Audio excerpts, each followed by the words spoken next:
Good afternoon, good evening, good morning, whatever the case may be. I'm Jim.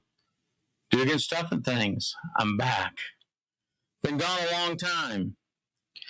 Got a lot of videos planned and never get around to doing them. I've got boxes of knives and I just never get around to it. But I've been at work out here in the shop trying to get things squared away, and I got a new addiction or two that I need to share with you guys, and hopefully you follow me along with the journey and watch this video for a little while.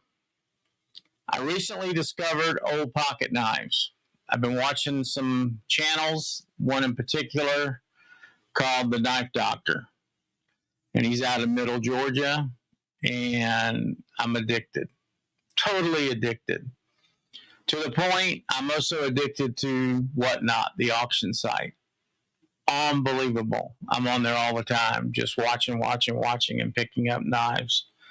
I've made some mistakes along the way, and I want to share with you what I've learned and what I've got so far and the direction of the channel and what we're going to be doing in the future. We're still going to have traditional pocket knives from time to time.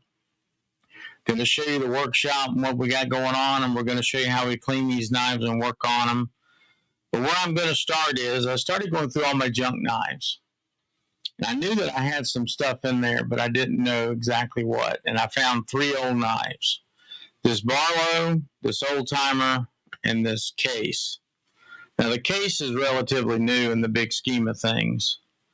And I haven't really looked up the dots and the dashes and all that stuff yet on that one. So we're going to set that one aside. Oh yeah, and I had this old sod buster. It's pretty cool. It's a Angus. I think it's Kissing Cranes. Pretty sure. But at any rate, that's pretty neat. I had this old timer sitting around, which is in pretty good shape. I haven't cleaned it yet. Check that out. Pretty cool. Good tight knife. This Barlow's broken back here, but this one's pretty generic. Nothing really special about it. So let's pull the camera on down. So here are the first 3 that I picked up, and I got them, I think, all from Whatnot. This one I've already cleaned up, so it looks pretty good. Buddy, I've already tore my nail up. I've opened so many of these now. And I'm having to use pliers in some cases because I just can't get it open. I'm waiting for my nail to grow back in. I've tore it all up. But I also want to bring some technology to this whole thing because I can get a pair of loops or whatever and try to see what's on there. And guys, my eyesight's just not good enough. So I said to myself, why haven't these guys, like on these other pocket knife channels, looking at these old knives, invested in something like this? Because this is the cat's meow, guys. I can stick this right under here, get it on the tang. I can do a little bit of focusing. And I don't know how well you guys are going to be able to see that, but I'll try to raise it up enough where you can. Imperial, Providence, Rhode Island. And it's just as clear as it can be with a crown above it. No problem seeing what that knife is. I haven't looked at this one. This tang stamp I have not looked at yet. It's a colonial as well, Providence, Rhode Island, no USA on the side. So I should be able to date these relatively easy.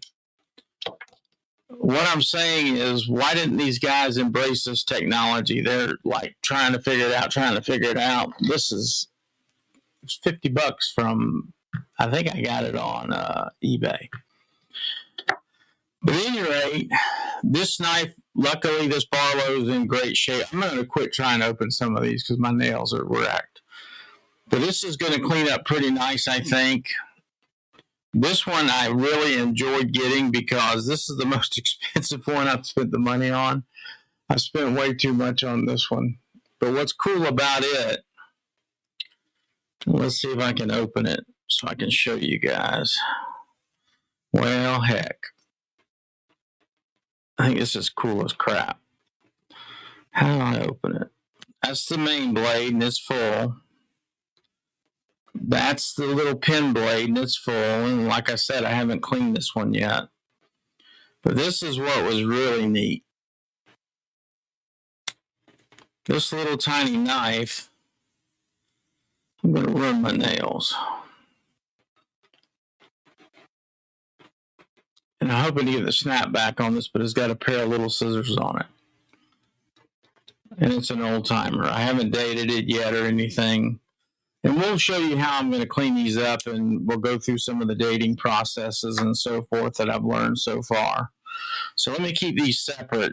I'm trying to also remember what I paid for these, so I'm going to start doing some whatnot auctions myself and trying to sell some things. So here's a little package I got. I think this one came today.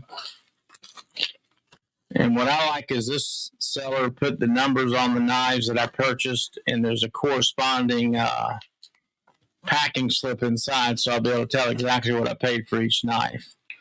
But look at this buck canoe. Isn't that neat? Now, obviously, this one's probably not very old because it's in great shape. But it can stand some cleaning and oiling. And I also watched another guy. See, like I said, guys, my nail is shot. Man, there's nothing like screwing up a nail, right? But this little canoe is not that old, but it seems to be in great shape. No shrinkage. The bone is good on it, or stag. I can't tell the difference yet. Maybe I'll learn that. The snap on this one, I've learned all about the snap, you know. It's pretty good. This is an old timer. It's all intact. I've already opened it all up. Just needs to be cleaned. The blade's full. And I can't wait to make this look like brand new. That's the funnest part of this for me, has been cleaning these up and making them look like brand new. I'm going to tell you right now, it gives me a great deal of satisfaction. So that's a neat one. There's no snap on that. I'm hoping to get that back. This is a buck. It's in fabulous shape. Won't take much to clean that up. And this one here is a Pocket Master, I think is what that says. Can we see that on the camera? I think it says Pocket Master. I'm not sure who the manufacturer is. And again, this one's a little tight, but it's in great shape. I can't see it. Oh, yeah, I can see that one pretty good. It's a Colonial. So these are ones that I bought that are in good shape. These are purchases that I'm really happy with. And I think I did good on these. This next set I purchased, they did the same thing. They, I don't think there's anything on there that gives away anything. But they did a good job of listing everything as well. And each bag has got a stamp on it. I think this one's a Pakistan. I bought it by accident. I really didn't want that one. I thought it was something else at the time. This one's beautiful, guys. Let me move this out of the way. I love the scales on this one. I want y'all to look at this. Let me get that bag out of the way. Look at that. That's going to be a Colonial as well, but isn't that beautiful? No shrinkage. I think the blades are all intact, the best I can tell. God. Woo, and that sends just shivers through my body when I screwed my nail up like that. This one just needs cleaned up. The pin blade's great. I mean, I'm real happy with this one. And the snap on that is really good. I also bought a few newer slip joints from the auction as well. I got some Rough Rider and different ones. I got Finch. Shout out to, what is it, Big Red EDC, the guy with the birds. he turned me on to the finches. So at any rate, let's see. This one, I'm pretty happy with this one. The scales seem to be full. There's a little shrinkage that went on here. There's one that I found that was loose. The pin is about to give way on it. I almost need a pair of loops to watch this, but do you see that right there? The pin is almost gone. I'm going to reach out to the knife doctor and see if he can help me repair some of these.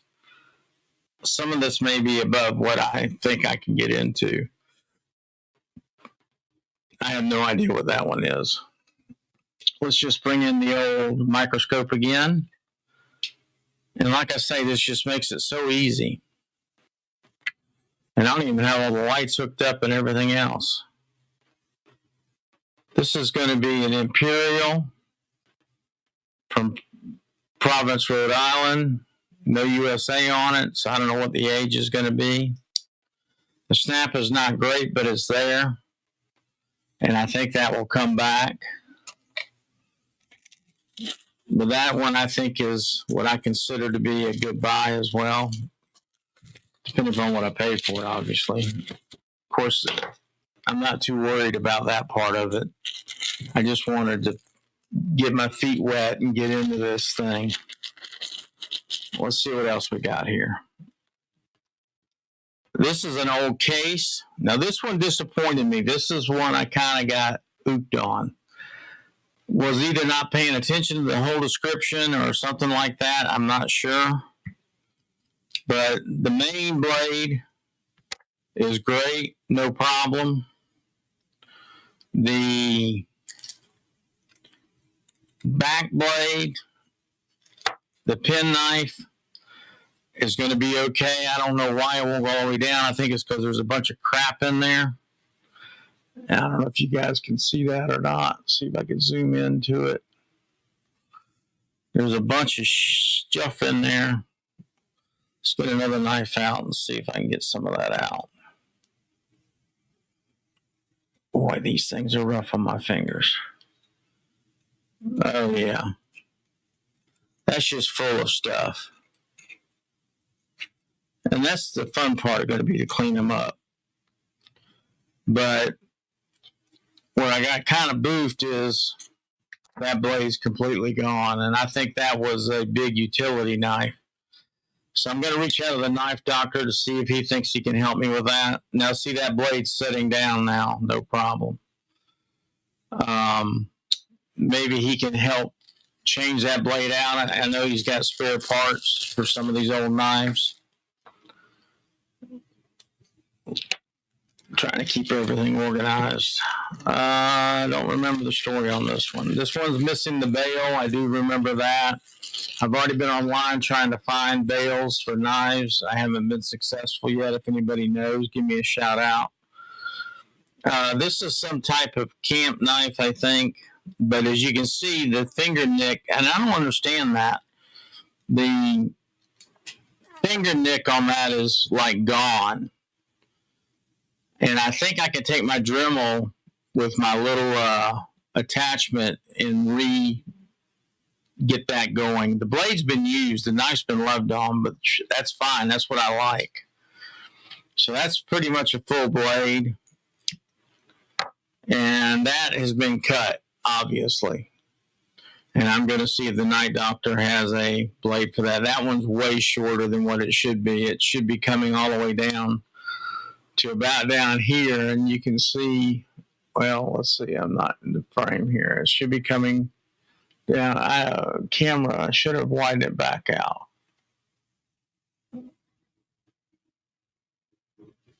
That's better. Sorry about the poor camera work, guys. I'm not paying attention. At any rate, the blade should be coming all the way down to here. Oh. Otherwise, that one snaps pretty good. You kind of get what you get. You got to pay attention, especially if you're not seeing these in person. So I love the way this person cataloged everything as well and sent it to me with everything in the numbers. Sorry about the camera work, guys. It's been a while since I've been on here, and I'm just excited to be back. So let's see here. This one, I'm going to tell you a story. I was after this little multi-tool. My dad passed away last May, and I had set one of these aside that was older than this one. And I had that long visit in the hospital. My wife was trying to take care of it. Anyway, the little thing disappeared, and I thought this was just like the one he had, but this one's a little more modern. So I bought this bag of crap, and that's what it is a bag of crap, to get this. With that, though, I did find a pretty neat little multi-tool. I'm not sure the name brand on it. I think it said KR, something like that, but it seems to be in great shape. I'm not a big multi-tool person, but I felt that was deemable to take out of the bag and set aside. All the rest of these are crap. This will be in a whatnot thing on its own with all those knives. But I did pick up from them 2 really nice knives. This one's missing the bail. And they put the prices in here and everything else for me, so they're kind of organized as well. So that's where I'm at with the collection right now. Moving gears a little bit toward another avenue. But I think these are neat. And I didn't spend a lot of time on this one cleaning it up. And it looks beautiful. And I love that little bit of patina there. But I'm looking so forward to sharing my adventure with these pocket knives with you guys. Can't wait to clean up this old timer that I've had probably for, I bet I've had this sitting around my house for 50 years or more. And that's going to clean up beautifully. And it's a great little knife. Get the date on it. Of course, you can't read a thing on that right now. So if this interests you guys, like and subscribe so you can come back and see my adventures on this. I've also got a video that I tried to do on my vehicle that was a total disaster. I tried to vlog something. Nothing was aligned. Nothing was in focus. Nothing worked. I'm going to try attempt 2 on that. I bought a new vehicle when I got out of the hospital, and I'm doing some modifications to it that I wanted to share with the channel. So look forward to that. Hopefully I'll get that going. I'll show you the man cave. I got some other stuff I want to go over with you guys too and show you some products that been recommended by several of the knife people in the community, and I'm talking the pocket knife community. Look up the Knife Doctor. Cool channel. He knows what he's doing. He's got a museum up there, and he has a big knife show that apparently attracts a lot of people that he's had going on for a few years now. Check him out. There's a few other guys. I'll try to get their names and link them before this is all said and done as I go on my journey here. But thank you. Thank you for stopping by. I hope that this new content will interest you guys and have you come back. It would be greatly appreciated. Have a blessed day, and thank you again.